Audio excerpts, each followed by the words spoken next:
This is Limited Run, the Complete Run, Episode 1, Breach and Clear.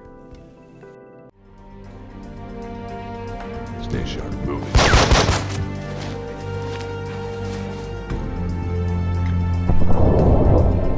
In hindsight, Breach and Clear seems like an unlikely cornerstone for the limited run games publishing empire. That's not to say it's a bad game by any means. It's quite well designed and even addicting. It's just that Breach and Clear makes for an odd fit in terms of the larger limited run catalog. Its style, gameplay, and overall vibe share very little in common with the style of games for which the company has become known. Developed in collaboration between Gun Media and Mighty Rabbit Studios, Breach and Clear is directly responsible for the launch of limited run games. Specifically, Mighty Rabbit owner and Breach and Clear director Josh Fairhurst established Limited Run as a boutique label under which to publish a small 1,500 copy run of the game for PlayStation Vita to help bolster Mighty Rabbit's bottom line. That one run of the game became an instant sellout success, and from that tentative foray into physical media, Limited Run quickly grew into one of the industry's fastest growing and most prolific publishers ever. But this video series, The Complete Run, isn't about trumpeting Limited Run's greatness or successes, it's about the games. And this debut episode is all about Breach and Clear itself. I'm your host and producer for The Complete Run, Jeremy Parish, and every week we'll be working our way through the full limited run catalog a game or two at a time, exploring the workings of each game and occasionally bringing developer perspectives into the mix as well. We're starting here at the beginning with Breach and Clear, limited run catalog number 001. And own every angle. Though the limited run game's story begins with the physical Vita release of Breach and Clear in October 2015, the game was more than 2 years old by the time it shipped in cartridge form. It had originally debuted back in July 2013 for the iOS and Android mobile platforms, and it first saw a Vita digital release, a relatively painless conversion made possible by the developer's decision to power the game with a highly portable Unity framework in May 2015. Breach and Clear was produced by Mighty Rabbit the developer and Gun Media, who took the role of publisher. Mighty Rabbit had already made a modest name for itself with its retro-style indie comedy role-playing adventure, Saturday Morning RPG, a game whose aesthetics and design were miles removed from those of Breach and Clear. As for Gun Media, this was their first significant release, but that was a perfect fit for the studio, which had been co-founded by Robert Bowling, an Army veteran who had made a name for himself at Infinity Ward, where he worked as a community manager and creative strategist on the Call of Duty series. Though Breach and Clear shares little in terms of gameplay with the Call of Duty games, especially with its lack of any form of multiplayer whatsoever, both series share one element in common: their semi-realistic approach to modern military tactics. As a matter of fact, tactics are the entire point here. Rather than play as a first-person shooter, Breach and Clear pulls back its camera viewpoint to give players a tactical view of the battlefield. In terms of moment-to-moment design, there's more of Rainbow Six than Call of Duty about Breach and Clear. Players take the role of commander, maneuvering a 4-man fire team through various urban environments that range from cramped office complexes to wide-open marketplaces. It's very much a game about the modern American military, with a highly grounded, even realistic take on the subject. Players can assign their squad members one of half a dozen combat roles, each bringing its own special skills to bear on the battlefield. You can upgrade your team with better weapons and gear as you complete missions and rank up. The moment-to-moment action here shares a lot in common with 2011's Ghost Recon Shadow Wars for 3DS. And, not coincidentally, given the heritage it shares in common with Shadow Wars, 2012's XCOM Enemy Unknown. Each mission in Breach and Clear plays out through a 2-phase, turn-based process. With each round of combat, players take in an overview of the current map, direct squad members to move, or hold their ground, and determine their actions for that turn. Once you've set the machine in motion during that first phase, the second phase allows you to sit back and watch the results of your tactics. Everything plays out automatically, including your team's attacks. In addition to specifically targeting a foe, you can also define each soldier's field of focus and fire each turn. As squad members and enemies play out the turn, they'll automatically fire at opponents who fall into their line of attack. Unlike in, say, a tactical role-playing game such as Final Fantasy Tactics or Fire Emblem, your soldiers don't simply fire off a single attack at the end of their move. Rather, fighters on both sides of the fray fire repeatedly as they move across the battlefield to take up position at their assigned waypoints.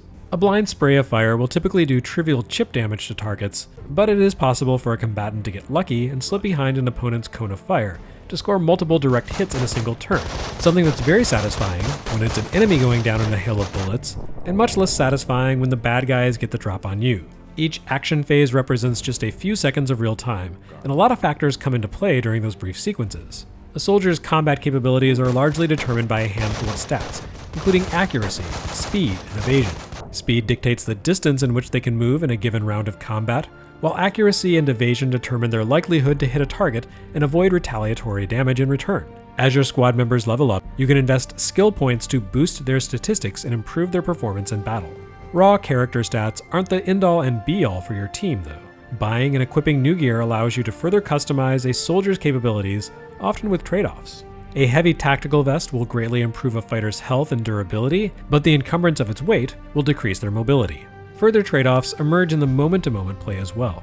For example, you can either elect to rush into the battlefield at full speed, or to move at half speed. Cutting your speed reduces the range of the ground you can cover in a single move, but it also steadies your aim and increases the likelihood your shots will find their mark. At the same time, moving slowly also leaves you more open to enemy attack. Understanding the lay of the land, how best to use the environment for cover, including when to remain in place or use equipment like grenades or medkits, these become critical factors for survival. Flashbangs are a great help too, briefly blinding enemy forces and allowing you to buy time for your squad to retreat to safety or move to a more strategic vantage point.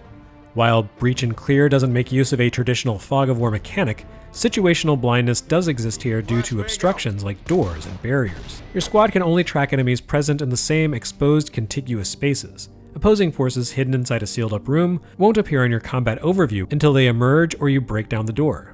This is where the breach part of the action comes into play. Each mission begins with your squad entering the field by breaching a door and jumping into action. In some situations, it's possible to use a lockpick to silently enter the scenario without alerting enemies, though the option for stealth goes away once you've exchanged fire with your foes. You can also buy unmanned drones that allow you to scan the battlefield in advance, which can be especially valuable on large maps with multiple points of entry. Breach and Clear contains several dozen maps spread across multiple locations around the globe. Each location relays a sort of progressive story that plays across the maps it contains, with your team, for example, moving ever deeper into an occupied office building or across a hostile city. Completing a map and earning star ratings for your performance, the speed and accuracy with which you finish, and the number of casualties you suffer, allows you to unlock more advanced maps. You don't have to play through Breach and Clear's maps in order, though it's not a bad idea. Their difficulty increases sharply, and you'll be hard-pressed to survive the advanced maps of Russia or China with a set of green recruits equipped with stock gear. This is especially true if you choose to play Iron Man mode, where a fallen soldier stays down for good. Playing carelessly and losing a skilled veteran is the kind of setback you may never recover from.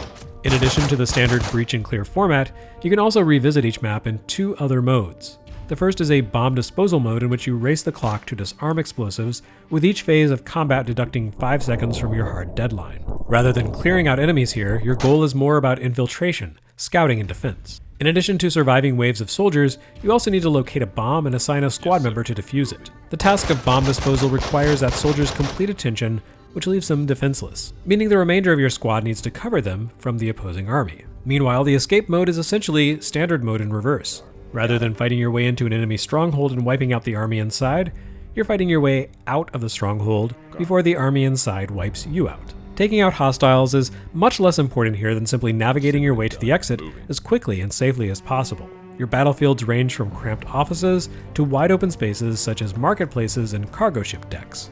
Each scenario requires a different approach, and while a map may be easily navigated in one mode, it can also pose a nightmarish challenge in another. For example, the open lines of sight in an outdoor plaza can be a boon when you need to quickly clear out a small militia, but those same lines of sight can make surviving long enough to defuse a bomb a daunting prospect. In short, Breach and Clear is a surprisingly meaty game with a large volume of content and considerable variety.